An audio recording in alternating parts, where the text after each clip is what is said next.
या बुलेटिनमध्ये आपण सुरुवात करूयात ब्रेकिंग न्यूजने। राहुल गांधींची खासदारकी रद्द केल्याच्या मुद्द्यावरून देशभरात काँग्रेस कार्यकर्ते आक्रमक झालेत। पुण्यात महिला काँग्रेसकडून कार्यकर्त्यांकडून तोंडाला पट्ट्या बांधत मुक आंदोलन करण्यात आलं आणि या आंदोलनात काँग्रेस सोबत इतर समविचारी पक्षाचे नेते आणि कार्यकर्ते सहभागी होते। आणि दृश्य आपण बघतो ही पुण्यातल्या मोर्चाची दृश्य आहेत। याचबद्दल आपण बोलणार आहोत। आमचे प्रतिनिधी चंद्रकांत फुंदे आता क्षणाला आपल्या बरोबर आहेत। चंद्रकांत, काय तपशील? विशाल, गेली 3 दिवस झाले जसे राहुल गांधींची खासदारकी रद्द झाली तशी काँग्रेस आंदोलन करते सातत्याने। मी पहिल्यांदा युवक काँग्रेसने आंदोलन केलं, त्यानंतर काल शहर पदाधिकाऱ्यांनी आंदोलन केलं आणि आज महिला आघाडी आंदोलन करते मूक मोर्चा।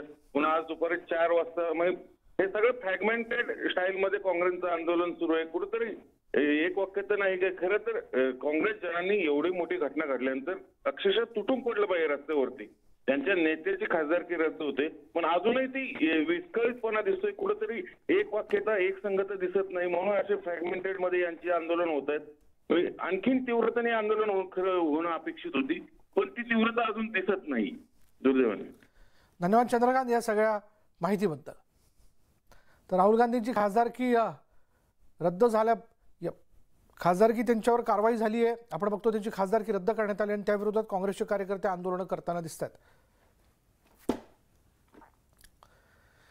पुढे बघा, शिवसेनेत उभी फूट पडल्यानंतर उद्धव ठाकरेंची आज पहिल्यांदाच मालेगावमध्ये सभा पार पडते। मालेगावच्या महाराजा सयाजीराव गायकवाड महाविद्यालयाच्या मैदानावर संध्याकाळी ही सभा पार पडणार आहे। सध्या हिंदुत्वाच्या मुद्द्यावर राजकारण सुरू असून मनसे अध्यक्ष राज ठाकरेंनी गुढीपाडव्याच्या सभेत अनेक मुद्दे उपस्थित केले होते आणि त्यानंतर आता मालेगावमध्ये अनेक ठिकाणी उर्दू भाषेत बॅनर लावले असून उद्धव ठाकरेंच्या सभेसाठी मुस्लिम बांधवांनी जास्तीत जास्त संख्येने उपस्थित राहावं असं आवाहन करण्यात आले। तसंच भाग भांडवल घोटाळ्याचा आरोप असलेले शिवसेनेचे नेते आणि पालकमंत्री दादा भुसे यांच्यावर उद्धव ठाकरे काय बोलतात याविषयी उत्सुकता आहे।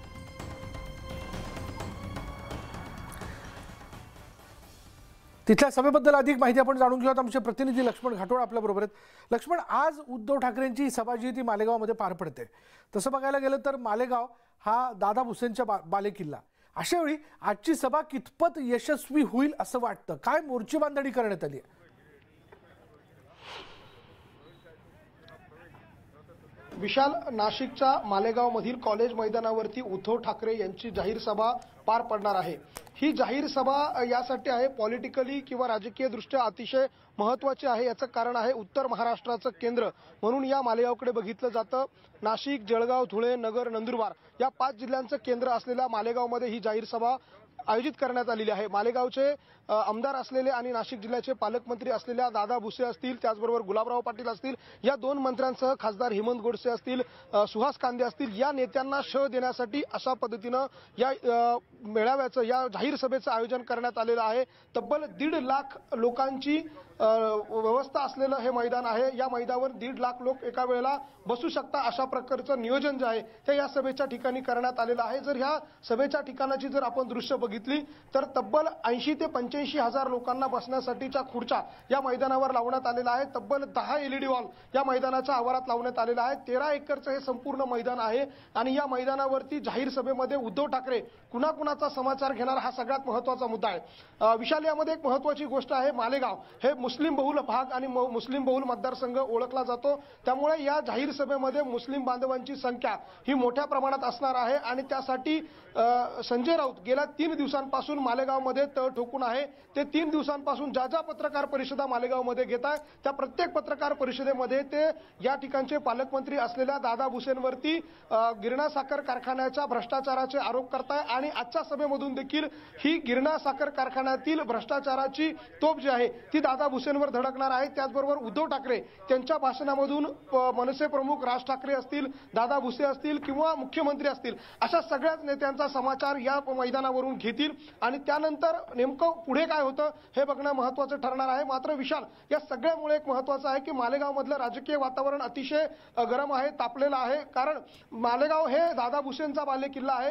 काही वेळापूर्वी पोलिसांनी देखील उद्धव ठाकरेच्या ओझरच्या एअरपोर्टवरून या मैदान स्थळावर पुण्यापर्यंत येणार आहे त्या ठिकाणचा मार्ग जो आहे तो बदलण्याची सूचना जी आहे ती देण्यात आली होती। मात्र संजय राऊतांनी स्पष्टपणे सांगितलं आमचा जो मार्ग आहे त्याच मार्गावरून आम्ही सभास्थळावरती येऊ, आम्ही आमच्या मार्गात कुठेही बदल करणार नाही। त्यामुळे संजय राऊत देखील मागे हटायला तयार नाही। पोलिसांना जसा बंदोबस्त लावायचा तसा बंदोबस्त लावा, पोलिसांचा बंदोबस्त शक्य नसेल तर आमचा शिवसैनिक आमच्या सुरक्षेसाठी खंबीर आहे, अशा प्रकारचं आव्हान देखील या ठिकाणी संजय राऊतांनी भुसेंना केलेलं आहे। त्यामुळे एकूणच या मालेगावमध्ये उद्धव ठाकरेंची सभा होणार आहे आणि त्यामुळे एक राजकीय वातावरण तापलेलं आहे। राजकीय दृष्ट्या देखील ही सभा अतिशय महत्त्वाची असणार आहे। विशाल, धन्यवाद लक्ष्मण या सगळ्या माहितीबद्दल। त्यामुळे बघूयात आजच्या मालेगाव मधल्या सभेमध्ये उद्धव ठाकरे कोणकोणत्या मुद्द्यांना घेऊन भाष्य करत आहेत। पण उद्धव ठाकरेंची आजची सभा ऐतिहासिक होईल। सभेत गिरणा सहकारी कारखाना शेअर घोटाळा उघड केला जाणार आहे अशी माहिती खासदार विनायक राऊत यांनी दिली आहे। आज मालेगाव येथे होणारी जी पक्षप्रमुख उद्धवजी ठाकरे यांची सभा ही रेकॉर्ड ब्रेक सभा होईल। किमान 1 लाखाच्या आसपास मालेगाववासी या सभेला उपस्थित राहतील। अद्वै हिरे आणि आमचे जयंत दिंडे, गणेश धातक जे शिवसेनेचे जिल्हा प्रमुख आहेत त्यांनी अत्यंत मेहनत घेऊन ह्या सभेचं नियोजन केलेलं आहे आणि लोकांमध्ये चीड आहे, पण त्याचबरोबर उद्धवजींच्या सभेच्या बद्दल एक उत्साह आहे। उद्धव ठाकरेंच्या सभेला ओढून आणावी लागत नाही, म्हणजे लोक ओढून आणावी लागत नाही, ठाकरेंच्या सभेला लोक स्वतःहून येतात असं जयंत पाटील यांनी म्हटलं। ते महाराष्ट्रात सर्व ठिकाणी जाणार आहेत। ती मालेगावमध्ये होणारी मालेगाव बाह्य मतदारसंघ शिवसेनेने यापूर्वी अनेक वेळा जिंकलेला होता। आता आज जी सभा होणार आहे त्या मतदारसंघाशी केंद्रित असणार धुळे जिल्ह्यातले आणि नाशिक जिल्ह्यातली लोक तिथे एकत्रित येतील। त्यातनं मला असं वाटतं की त्यांना असणारा लोकांचा पाठिंबा त्या ठिकाणी नक्की व्यक्त होईल। लोक ओढून आणावी लागत नाही, लोक स्वतःहून येतात, हे त्यांच्या सभेचं वैशिष्ट्य। मालेगावच्या सभेवरून मंत्री गुलाबराव पाटील यांनी उद्धव ठाकरेंना टोला लगावलाय। पक्ष बांधणीसाठी उद्धव ठाकरेंनी 2 वर्षांपूर्वीच प्रयत्न केले असते तर ही वेळच आली नसती असं गुलाबराव पाटील म्हणाले। बघा, पक्ष बांधणी करता प्रत्येक जण प्रयत्न करत असतो। हाच प्रयत्न फक्त 2 वर्षापूर्वी करायला पाहिजे होता, हीच अपेक्षा आहे। हे चित्र राहिलं नसतं।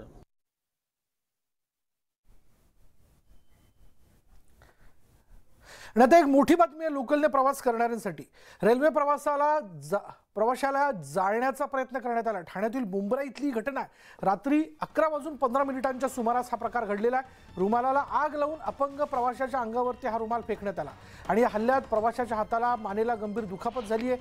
केम रुग्णालयात या प्रवाशावरती उपचार केले जात आहेत। आरोपी गर्दुल्ले असून नशा करण्या इतका वापरत असलेले म्हणजे नशासाठी वापरत असलेले सोल्युशन त्यांनी रुमालावरती ओतलं आणि तो रुमाल जाळून प्रवाशाच्या अंगावर फेकला, ज्यात प्रवाशाचा शर्ट जळून प्रवासी गंभीर जखमी झालाय। याचबद्दल आपण बोलणार आहोत। आमचे प्रतिनिधी अजित मांढरे आता क्षणाला आपल्या बरोबर आहेत। अजित, हे अत्यंत गंभीर आहे। गर्दुल्ल्यांचा उच्छाद तर आहेच, पण हे गर्दुल्ले आता या टोकापर्यंत पोहोचलेत की एक रुमाल जळून प्रवाशाच्या अंगावर फेकला जातो। कशा प्रकारे दखल घेण्यात आली आहे? विशाल, तू आणि मी आपण दोघेही प्रवास करतो मध्य रेल्वेने। आपण जर पाहिलं तर 11च्या सुमारास ही घटना घडली आहे आणि 11च्या सुमारास प्रवाशांची गर्दी बऱ्यापैकी असते, प्रवासी असतात। या सगळ्या गर्दीमुळे देखील मुंबऱ्यामध्ये गर्दुल्ल्याने त्या ठिकाणी जाऊन एका प्रवाशावरती सोल्युशन टाकून रुमालाला आग लावून त्याच्या अंगावर तो रुमाल टाकलेला आहे आणि त्याच्यामुळे हा प्रवासी जो हा दिव्याचा राहणारा प्रवासी आहे ह्याचा डाव्या हाताला आणि मानेला गंभीर जखमा झालेल्या आहेत। त्याचा संपूर्ण शर्ट जळालेला आहे। काही तिथल्या प्रवाशांनी त्याचा शर्ट तात्काळ काढला, त्यामुळे पुढचा प्रकार जो आहे तो घडण्यापासून वाचला। अपंग डब्यांमध्ये हा प्रवास करत होता। ही अपंग व्यक्ती आहे आणि त्या डब्यात प्रवास करत असताना 2 गर्दुल्ले मुंब्रा इथे चढले स्टेशनवरून। त्यांनी तात्काळ रुमाल काढला, त्याच्यावर सोल्युशन टाकलं, त्याला आग लावून त्या मुलाच्या अंगावर टाकत होतं। हे सर्व जे आहे हे लोक पाहत होती, म्हणजे क्षणात कोणाला लक्षात आलं नाही। ज्यावेळेस हा प्रकार घडला त्या दोन्ही गर्दुल्ले तिथून धुवून ठोकली। पोलिसांनी या त्याला आयडेंटिफाय केलेला आहे, त्याचा तपास सुरू आहे। पंढरीनाथ अधिकारी जे यांनी यामध्ये चांगली भूमिका बजावली आहे। पण दुर्दैव म्हणजे आताची घटना घडली, या प्रवासाला कळवाच्या शिवाजी हॉस्पिटल पण त्याला बेड मिळत नाही, तिकडे उपचार झाले नाही, त्याला केम रुग्णालयामध्ये पाठवावं लागलं। केम मध्ये जाऊन देखील त्याला 12 तास साधारणपणे 11 सुमारास त्या प्रवाशाला बेड टाकला आहे, अजून यावरती पुढे उपचार सुरू आहे. म्हणजे आपल्या महाराष्ट्रामध्ये ज्या पद्धतीनं प्रवाशांची वैद्यकीय सेवा अवघड जे आहे ते पुन्हा एकदा आलेलं आहे. गोल्डन आवर जो असतो, अपघात घडला, अशा काही घटना घडतात, त्यामध्ये. धन्यवाद अजित या सगळ्या तपशिलाबद्दल. त्यामुळे आता या प्रवाशावरती उपचार केले जातात, पण जे घडलं ते धक्कादायक होतं. पुढे बघत माजी मुख्यमंत्री उद्धव ठाकरेंच्या सभेचा काही लोकांनी धसका घेतला आणि त्यामुळे त्यांच्या विरोधात अपप्रचार करण्यात येतोय. लोकांचं लक्ष भरकटवण्याचा प्रयत्न सुरू आहे, पण त्याने काही होणार नाही अशी टीका ठाकरे गटाचे नेते संजय राऊत यांनी केली. तर सभेसाठी उर्दूतून पोस्टर लावण्यात आलेत आणि त्यावर शिंदे गटाकडून टीका करण्यात आली. त्यालाही राऊत यांनी जोरदार प्रत्युत्तर दिलं. उर्दूवर देशात बंदी आहे का असा सवाल राऊतांनी विचारला.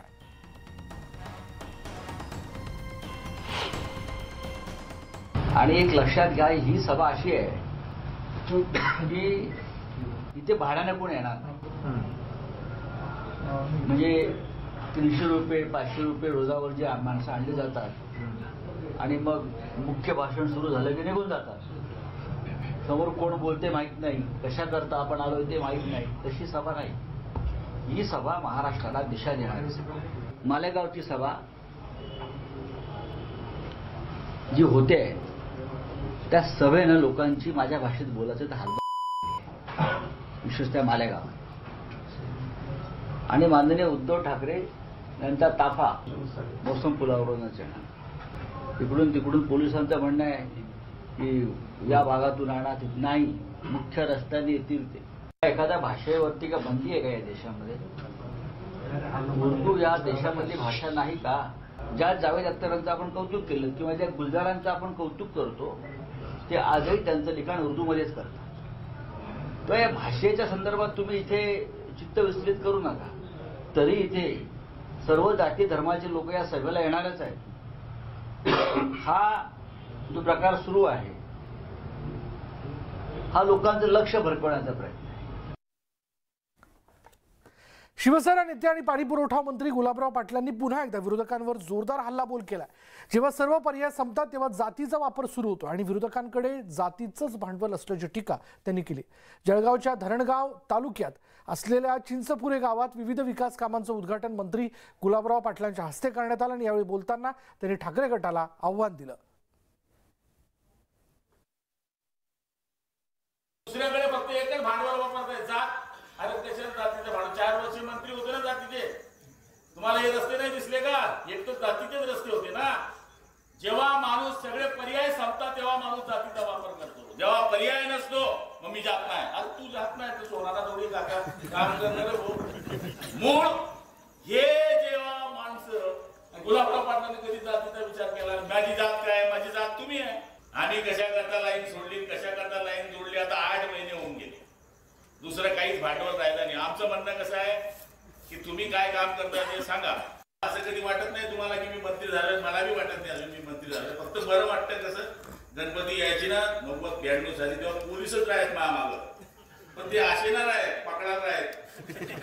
गणपती का आली पोलीस, दुर्गा आली का पोलीस, शिवजयंती आली का पोलीस. आता बरं वाटतं, एक गाडी पुढे एक गाडी मागे मध्ये मी वाह काय सारा माणूसचे दिवस कसे बदलता बघा. जे पोलीस पहिले पकडायला धुंडायचे ते आता संरक्षण करता मागं फिरता. ही साधी कलाकारी नाही आहे. आमच्या पुढाऱ्यांना भानगडीच पाहिजे असतात. भानगड केली नाही तर मग आमचं संतोष पोट नाही भरत. त्यामुळे चिंचपुऱ्या गावाचं मी अभिनंदन करेल. घरामध्ये मतभेद आहे, हे तर गाव आहे. 2009 मध्ये मला परळी मतदारसंघातून निवडणूक लढवू दिली असती तर मी परळीचा बारामती इस्लामपूरपेक्षाही चांगला विकास केला असता. मात्र गेल्या 10 वर्षात दुसरे कोणीतरी मंत्री झालं, मग या भागाचा विकास का केला नाही असा सवाल करत माजी मंत्री धनंजय मुंडेंनी भाजप नेत्या पंकजा मुंडेंवर टीका केली. परळीतील धर्मापुरी इथे जलजीवन मिशनच्या उद्घाटन प्रसंगी ते बोलत होते. पण आज ना तुम्ही केंद्रात आहात ना राज्यात आहात, पण तरी तुम्हाला वाटतंय की जलजीवनचं भूमिपूजन करावं. करा, आमचं काही म्हणणं नाही. आमचा याला जवळ नाही. या जलजीवनचं जर श्रेय तुम्हाला घ्यायचंय तर मागच्या 10 वर्षामध्ये आपण ज्या ज्यावेळेस लोकप्रतिनिधी होता त्यावेळेस या भागाचं जे विकास तुम्ही खुंटवला त्याचं सुद्धा श्रेय घ्यावं लागेल. नुसतं जलजीवनचं श्रेय घेऊन जमणार नाही. 10 वर्षात दुसरे कोणी मंत्री झालं मग या भागाचा विकास का केला नाही असा प्रश्न त्यांनी उपस्थित केल्याचं आपण बघतोय. पुढे पाहूयात. राहुल गांधींची खासदारकी रद्द केल्यानंतर विरोधकांकडून केंद्र सरकारवर टीकेची झोड उठवण्यात आली आहे. माजी मंत्री धनंजय मुंडेंनीही केंद्र सरकारवर सडकून टीका केली. लोकशाहीच्या काळात दाबणारे सरकार आजपर्यंत ना देशात पाहिलं ना राज्यात पाहिलं होतं असं धनंजय मुंडे म्हणाले. जर परिस्थिती अशी झाली तर विरोधात कुणी काही बोललं की त्याचं काहीतरी प्रकरण बाहेर काढलं जातं. आम्ही प्रकरण काढायची ठरवली तर याच शिवरायांच्या मातीत तुम्हाला काढल्याशिवाय राहणार नाही असा इशाराही धनंजय मुंडेंनी दिलाय. बोलले राहुल गांधी कुठे? कर्नाटकात केस दाखल झाली कुठं? गुजरातला निकाल लागला काय? म्हणले माफी मागा नाही तर सजा कबूल करा. ते म्हणला सजा द्या, मी माफी मागणार नाही. सदस्यत्व रद्द. असल्या लोकशाहीचा गळा दाबणार आजपर्यंत सरकार ना देशात पाहिलं ना आज या महाराष्ट्रात आलेलं सरकार आम्ही पाहतोय. अरे परिस्थिती अशी झाली, विरोधात बोलला त्याचं काढायला काहीतरी. बातमी आहे आता स्मार्ट सिटी अशी ओळख असलेल्या पिंपरी चिंचवडमधून. शहरात उन्हाचा पारा दिवसेंदिवस वाढतोय. मात्र अशा परिस्थितीत देखील मुबलक पाणीसाठा असून देखील पिंपरी चिंचवडकरांचा घास कोरडाच राहणार आहे. ज्या परिसरात पाण्याचं दुर्भिक्ष्य होतं तिथे शेकडो कोटी खर्च करून उभारलेल्या जलशुद्धीकरण केंद्राचं काम पूर्ण होऊन देखील उद्घाटनासाठी केवळ मंत्र्यांची वेळ मिळत नसल्याने या जलशुद्धीकरण केंद्रातून पाणी पुरवठा होत नाहीये. आणि हा प्रकार श्रेय लाटण्यासाठी लाखो नागरिकांना वेठीस धरणारा असल्याचा आरोप करत नागरिकांनी महापालिका प्रशासनाच्या विरोधात तीव्र संताप व्यक्त केलाय. चिखलीतील जलशुद्धीकरण प्रकल्प हा पूर्ण झालेला आहे, परंतु केवळ मंत्र्यांना वेळ नाही म्हणून हा प्रकल्पाचं उद्घाटन रखडलेलं आहे आणि नागरिकांना त्यामुळे वेठीस धरलं जात आहे. जर इशारा देते इथे, जर तुम्ही लवकरात लवकर ह्या जलशुद्धीकरण केंद्राचं उद्घाटन केलं नाहीत तर आम्ही आमच्या अजितभाऊ गावाने आमचे सर्व नगरसेवक आम्ही जाऊन तिथं प्रकल्पाचं उद्घाटन करू आणि आमच्या सामान्य नागरिकांना प्यायचं पाणी मुबलक प्रमाणात उपलब्ध करून देऊ. आपण आता रिसेंटली त्याचं सगळं testing including testing of our pipelines, आपल्या नेटवर्कची टेस्टिंग, वॉल वगैरेची सगळं टेस्टिंग आपण आता करून घेतलं आहे. ते जवळपास आता पूर्ण झालं आहे. I think within next about 15 to 20 days by the end of this month we will be able to operationalize it. तो ते खूप आता this going to start very soon.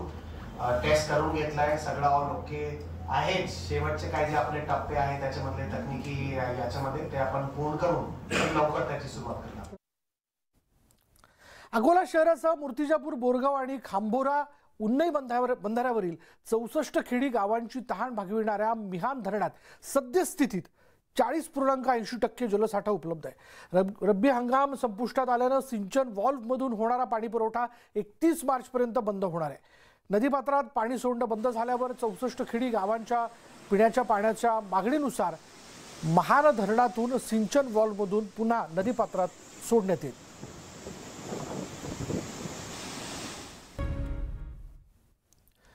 ब्रेकनंतर बघूयात इतरही घडामोडी. सोशल मीडिया स्टार आणि नृत्यांगना गौतमी पाटील सतत चर्चेत असते. यात आता भर पडली आहे कीर्तनकार इंदुरीकर महाराजांची. गौतमीच्या 3 गाण्यांसाठी 3 लाख मोजण्याची तयारी, पण आम्हाला टाळ वाजवूनही काही मिळत नाही. आम्ही 5,000 मागितले तर पैशाचा बाजार मांडला असा आरोप होतो, असं वक्तव्य इंदुरीकरांनी केलंय.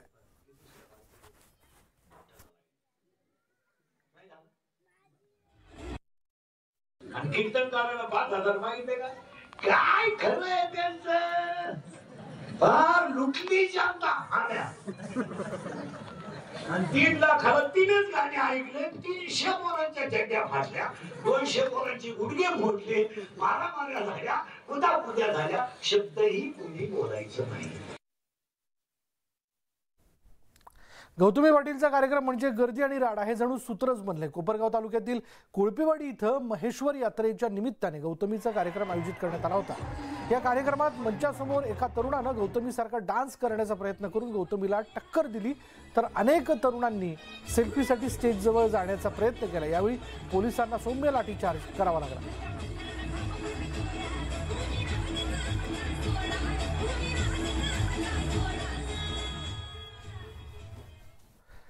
यानंतर पाहूयात भंडाऱ्यात श्रीराम शोभायात्रा आणि जन्मोत्सव समितीमार्फत विविध कार्यक्रमांचं आयोजन करण्यात आलं आणि या कार्यक्रमाला भंडाऱ्याचे आमदार नरेंद्र भोंडेकरांनी हजेरी लावली होती। या 5 दिवसात रामभजन, ऑर्केस्ट्रा, भक्तिगीत अशा कार्यक्रमांचं आयोजन करण्यात आलं होतं। भक्तिगीतांचा कार्यक्रम सुरू असताना नरेंद्र भोंडेकरांना गाण्यावर ठेका धरण्याचा मोह आवरता आला नाही।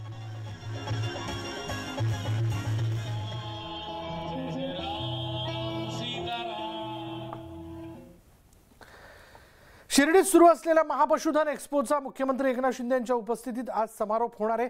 दुपारी महा एक्स्पोला उपस्थित राहणार आहेत ते आणि या महा एक्स्पोला मंत्री गिरीश महाजन, पशुसंवर्धन मंत्री राधाकृष्ण विखे पाटील हे देखील उपस्थित असतील। गेल्या 3 दिवसांपासून सुरू असलेल्या या पशुधन एक्स्पोमध्ये हजारो शेतकऱ्यांनी हजेरी लावली, तर नवनवीन तंत्रज्ञान आणि अडचणींवर मात कशी करावी यासाठी तज्ज्ञांचं मार्गदर्शन या महा एक्स्पोमध्ये केलं गेलं। याचा हजारो शेतकऱ्यांनी लाभ घेतला।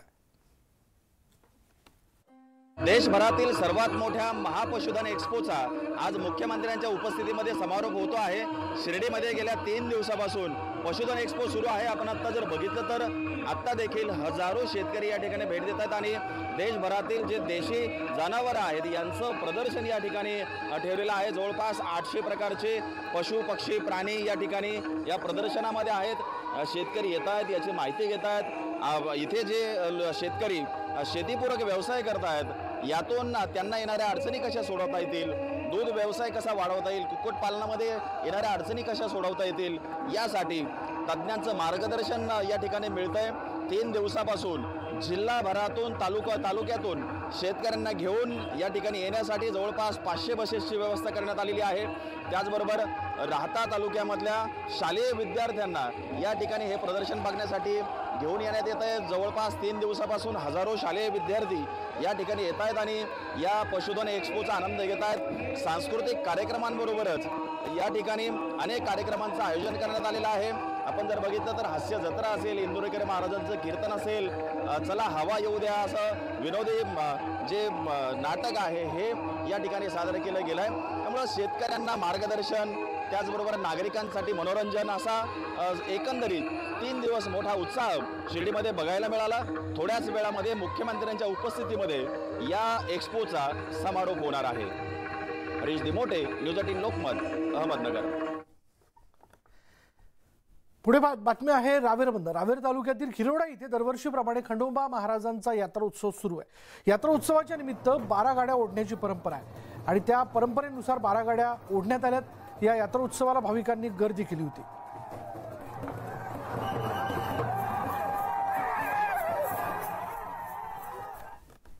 मुंबई गोवा हायवेचं काम वेगानं सुरू आहे। या मार्गावरील चिपळूण जवळचा परशुराम घाट 27 मार्च ते 3 एप्रिल दरम्यान वाहतुकीसाठी बंद ठेवण्याची मागणी जी आहे ती ठेकेदारानं केली। याबाबतचं पत्र राष्ट्रीय महामार्ग वन विभागाच्या कार्यकारी अभियंत्यांकडून जिल्हाधिकाऱ्यांना देण्यात आलं।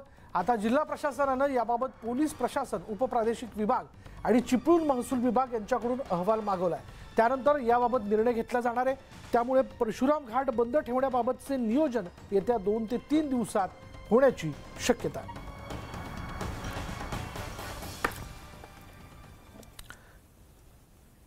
राज्यात एकीकडे पावसाने शेतकऱ्यांचं कंबरडं मोडलेलं असतानाच दुसरीकडे शहादामधील शेतकऱ्यांनी पिकवलेल्या केळीला यंदा मोठ्या प्रमाणात विदेशी बाजारपेठ उपलब्ध झाली आहे। शहादा तालुक्यातील ब्राह्मणपुरी, तिखोरा या परिसरातील केळी आखाती देशात निर्यातीसाठी जात असल्याचं पाहायला मिळत आहे। शहाद्यामधील केळी जी आहे ती इराण, इराक आणि दुबईमध्ये जात असून एकट्या ब्राह्मणपुरी गावातून 15,000 टन केळी विदेशात पाठवण्यात आली आहे। रमजानच्या पार्श्वभूमीवर शहाद्यातील केळींना व्यापाऱ्यांकडून चांगला भावही दिला जातोय। त्याच्यात 10 एकर केळी आहे। 10 एकर केळीमधून एक झाडाला 100 रुपये खर्च आला आहे। ते 4 पटीने मला त्याच्यात मोबदला भेटतोय। त्याच्यानंतर मला जे मी आनंदात आहे, मला त्याचं नुकसान भरपाई कोरोना काळ जे झालं ते निघून गेलं आहे।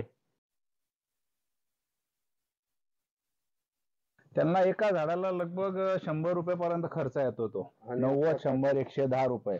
आता काढणीला त्यांना 4 पटीने मिळतात रिटर्न्स मध्ये, म्हणजे लगभग ते आता 4 पटी करून घ्यायचं तुम्ही ते 500-600 रुपयाच्या हिशोबाने. 8चा रेट त्यांच्या 25-25चा ठेवलेला आहे, कारण की पहिले याला वेट येत नव्हता, त्यामुळे त्यांना रेट कमी मिळालेला आहे 100 रुपयाने. पण तो पुढच्या काळात आम्ही भरून काढू त्यांचा तो रेट तो. पण तरी चांगलं रिटर्न्स आहे, एवढा रेट पण काही कमी नाही शेतकऱ्यांना. वीज दरवाढ त्वरित मागे घ्या अशी मागणी करत पिंपरी चिंचवडमधील शेकडो लघु उद्योजकांकडून आंदोलन करण्यात आलं. महावितरणच्या कार्यालयाबाहेर वीज बिलांची होळी करत निषेध करण्यात आला. महसुली तूट भरून काढण्यासाठी महावितरणकडून पुढील 2 वर्षांकरता प्रस्तावित करण्यात आलेल्या 41% दरवाढीचा फटका सर्वसामान्यांसह उद्योजकांना बसणार आहे. त्यामुळे वीज दरवाढीमुळे आम्हाला कंपन्यांचं इतर राज्यात स्थलांतरित व्हावं लागेल अशी भूमिका उद्योजकांनी व्यक्त केली.